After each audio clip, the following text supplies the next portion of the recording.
Que Dios les bendiga, mis queridos y amados hermanos. Es un gustazo saludarlos. Hoy lunes 13 de noviembre estamos comenzando una nueva serie.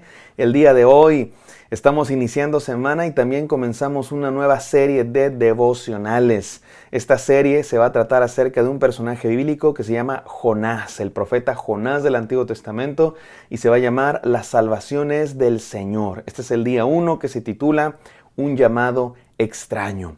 Un llamado extraño. Ayer terminamos la serie basada en la primera carta del apóstol Pedro, Esperanza Viva, y espero que todos hayamos sido bendecidos. Siempre hay bendición que leemos la palabra de Dios, que hayamos sido llenados de la esperanza viva que hay en Cristo Jesús. Y hoy vamos a comenzar una nueva serie, porque esto de estudiar la Biblia nunca se acaba. También vamos a estudiar un libro de la Biblia en esta serie, es el libro del profeta Jonás en el Antiguo Testamento. Seguramente muchos al pensar en Jonás pensamos en el profeta al que se lo tragó una ballena, que la Biblia ni siquiera dice que fue una ballena, sino un gran pez. Y a lo mejor muchos ni siquiera saben más del profeta Jonás, simplemente que se lo tragó un pez y que después lo vomitó. Algunos saben un poco más del profeta Jonás, que era un profeta enojón, un profeta que desobedeció a Dios, un profeta que se fue al lado contrario al que Dios lo había llamado y que finalmente, llevado por una ballena, fue a regañadientes a cumplir la misión que Dios le había dado. Pero creo que más allá de saber estos datos que a veces se nos quedan en la mente porque son muy gráficos, ¿no? La ballena, tragado por una ballena, yendo a la ciudad de Nínive. El libro del profeta Jonás nos habla de quién es Dios. Nos enseña profundamente quién es Dios y nos da cosas muy importantes que todo cristiano debe aprender de la palabra de Dios. Así es que vamos a estar en esta serie unos 20 días, una serie un poco más corta que siempre. Antes de entrar al tema navideño, vamos a estar estudiando el libro del profeta Jonás y estoy seguro que todos seremos bendecidos. Vamos al primer capítulo del libro del profeta Jonás, no sin antes orar. Gracias, Señor. Gracias por la serie Esperanza Viva que habló a nuestros corazones y ahora te pedimos que sigas hablando, Señor. Tú siempre tienes una palabra para nosotros, Señor. Tu Santa Escritura siempre tiene algo que decirnos, Señor. Y te pedimos que sea tu Santo Espíritu el que tome control de toda esta serie y de este día en lo particular para que llenes nuestros corazones con tu presencia. En el nombre santo de Cristo Jesús oramos. Amén. Amén, amados hermanos. Vamos a Jonás 1, del 1 al 2. Dice así la palabra de Dios. La palabra del Señor vino a Jonás, hijo de Amitai. Levántate y ve a la gran ciudad de Nínive y proclama contra ella que su maldad ha llegado hasta mi presencia. Así comienza la historia del profeta Jonás. De entrada ya sabemos que va a ser un libro diferente a todos los demás libros de los profetas. En todos los demás libros de los profetas lo que tenemos es, sobre todo, palabra de Dios, palabra que Dios le da a los profetas para que los profetas la digan a su pueblo. Palabras de juicio, palabras de esperanza, palabras de llamado al arrepentimiento. Pero el libro del profeta Jonás es diferente porque no va a ser palabra de Dios en el sentido de que una palabra que llega al profeta y que ese profeta la tiene que decir a su pueblo. El libro del profeta Jonás va a ser más bien una narración, una historia. Y lo más interesante aquí, y esto sí es completamente extraño, por eso este devocional se llama Un llamado extraño, porque todos los profetas fueron llamados a predicar al pueblo de Dios, al pueblo de Israel, al pueblo de Judá. Todos los profetas recibieron palabra de Dios para que Dios se la dijera a su pueblo. Parece que ese profeta dijera en nombre de Dios una palabra a su pueblo, sobre todo palabras de juicio, de llamado al arrepentimiento. Palabras que denunciaban lo que estaba mal en el pueblo y denunciaban el pecado para decirles que debían regresar a Dios. Lo raro del profeta Jonás es que no es una palabra para el pueblo de Dios. Es una palabra para un pueblo gentil, para un pueblo pagano. Dios llama a Jonás para que le predique a Nínive. ¿Qué era Nínive, mis queridos hermanos? Nínive era la capital de un poderoso imperio, el imperio asirio.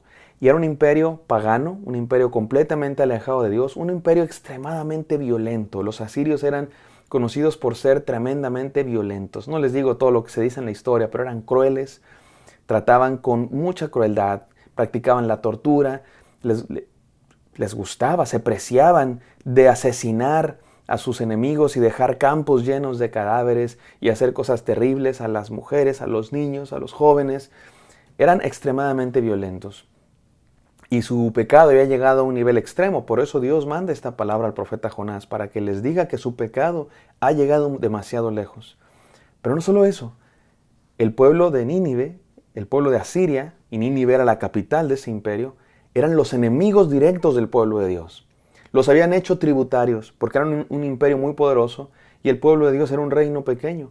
Y el pueblo de Dios pagaba tributo. Israel, el pueblo de Dios, les pagaba tributo a los asirios. Estaban sometidos a ellos.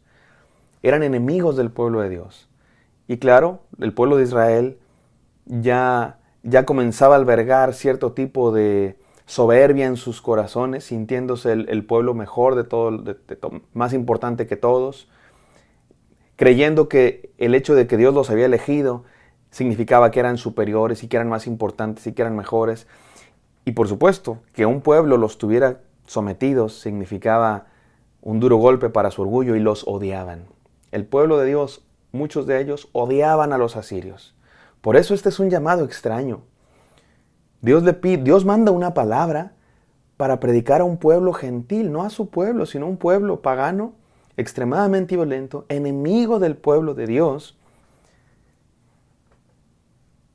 Y Dios manda a un profeta a que les predique arrepentimiento. Pero no solo eso, también es interesante el profeta que Dios escogió, porque Jonás, sabemos poco de Jonás fuera del libro de Jonás, pero se menciona a Jonás en Segundo de Reyes, el segundo libro de Reyes en la Biblia, capítulo 14, versículo 25, y se menciona en el contexto de un rey, Jeroboam II, que impulsó conquistas, recuperación de territorio. El pueblo de Dios había perdido ciertos territorios y este rey recuperó ciertos territorios y el profeta Jonás fue uno de los que Dios utilizó en ese momento de expansión. Así es que el profeta Jonás era nacionalista. Tenía la bandera de Israel bien tatuada en su pecho y apoyaba el expansionismo del rey para recuperar territorios y para recobrar un poco de la grandeza del pueblo de Dios en el aspecto territorial y político. Y esto es sorprendente porque Dios llamó a este profeta nacionalista a que le predique a sus enemigos, a que vaya con un mensaje de parte de Dios a los enemigos odiados. A lo mejor, si lo queremos entender gravemente, es como si durante la Segunda Guerra Mundial un judío fuera enviado a predicar arrepentimiento al centro de Berlín de la Alemania nazi. ¿Se acuerdan los nazis que odiaban a los judíos? Imagínense que un judío fuera a predicar arrepentimiento, un mensaje de Dios ahí, en medio de la Alemania nazi. Piensen ustedes el día de hoy en un israelí de la nación Israel que es mandado a predicar un mensaje a los pueblos palestinos, un mensaje de arrepentimiento de parte de Dios. Eran enemigos, había guerra, había odio. Y Dios manda a Jonás a predicar allá, a un nacionalista. No nos sorprende que Jonás no haya querido ir. Mañana veremos un poco por qué. Pero por lo pronto vamos a las 3 enseñanzas del día de hoy. Y miren, hermanos, otra vez, pensamos en Jonás y inmediatamente seguramente ustedes pensarán en una ballena. Es normal, es lo que más se nos queda en la mente de la historia de Jonás. Ya veremos cuando se lo trague el gran pez, porque la Biblia no dice que fuera una ballena, sino un gran pez. Pero la historia de Jonás va mucho más allá. La historia de Jonás es hermosa porque nos dice muchas cosas y sobre todo nos habla de quién es Dios. Vamos a aprender en estos 18 días más o menos quién es Dios, qué quiere Dios de nosotros. 3 cosas el día de hoy hemos aprendido de Dios o hemos recordado de Dios. Número 1, que Dios es amor. Sí, ya sabemos que Dios es amor, pero no sé si de verdad sabemos que Dios es amor. Piensa esto, mi hermano. Piensa en una persona, piensa en aquellas personas que no soportas. Esa persona que no toleras. Esa persona que te hace daño. Esa persona que no puedes ver ni en pintura. Esa persona que no puedes ni escuchar su nombre. Esa persona que te ha lastimado. Esa persona que te ha marcado heridas en tu corazón. Esa persona que te ha dejado daños en tu vida. ¿Sabes qué? Dios ama a esa persona. Dios ama a esa persona. ¿Qué harías si Dios te envía a predicarle arrepentimiento a esa persona? Dios es amor, mi hermano, y el amor de Dios supera nuestras preconcepciones de a quién debe amar Dios y cómo debe amar Dios. Dios va más allá de eso. Y esta serie de devocionales se va a meter un poco con nuestro orgullo, con nuestras preconcepciones de Dios, que necesitamos triturar para conocer al verdadero Dios de la Escritura. No es fácil, nos va a costar trabajo, nos vamos a resistir porque así somos. Pero les invito a que dejemos que Dios sobre nuestro corazón y primero que nada nos enseña que Dios es amor para con todos. Dios escogió un pueblo, sí, pero no para que fueran sus favoritos y odiar a todos los demás pueblos. Dios escogió un pueblo para predicar a todos los demás pueblos de la tierra y que sean benditas todas las familias de la tierra. Dios no quiere que ninguno se pierda, dice su palabra. Y el amor de Dios alcanza para todo aquel que cree. Y la puerta está abierta para todo aquel que cree. Número 2, Dios es soberano. Dios es soberano, mi amado hermano. Dios puede hacer lo que quiera. Dios puede pedirle a un profeta nacionalista que tiene su bandera tatuada, que odia a otros pueblos, que vaya y les predique. Dios puede hacer eso. Nosotros no estamos para limitar a Dios. Oye, no, es que Dios no debería hacer esto. A veces creemos que tenemos el derecho de decir lo que Dios debe hacer y lo que Dios no debe hacer. No, es que Dios no debe hacer eso. No, es que Dios no puede hacer aquello. ¿Quién te dijo? Estamos para aceptar lo que Dios hace, no para decirle qué debe hacer y qué no debe hacer. Dios es soberano. Y número 3, Dios es sabio. Él tiene planes que no podemos entender. Él tiene planes que van más allá de nuestra concepción.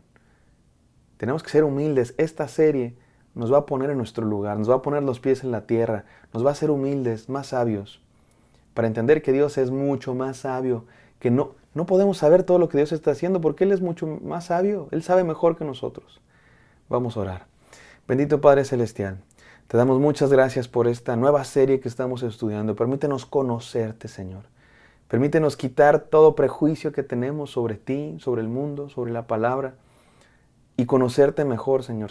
Permítenos ser humildes, abrir los ojos para entender quién eres tú, un Dios de amor, un Dios soberano, un Dios justo, un Dios cuya gracia alcanza más allá de lo que nosotros a veces creemos. Háblanos, te lo pedimos en esta serie, en el nombre de Cristo Jesús. Amén. Amén, queridos hermanos. Espero que esto haya sido de bendición para ustedes. Me encantaría encontrarlos el día de mañana. Bendiciones.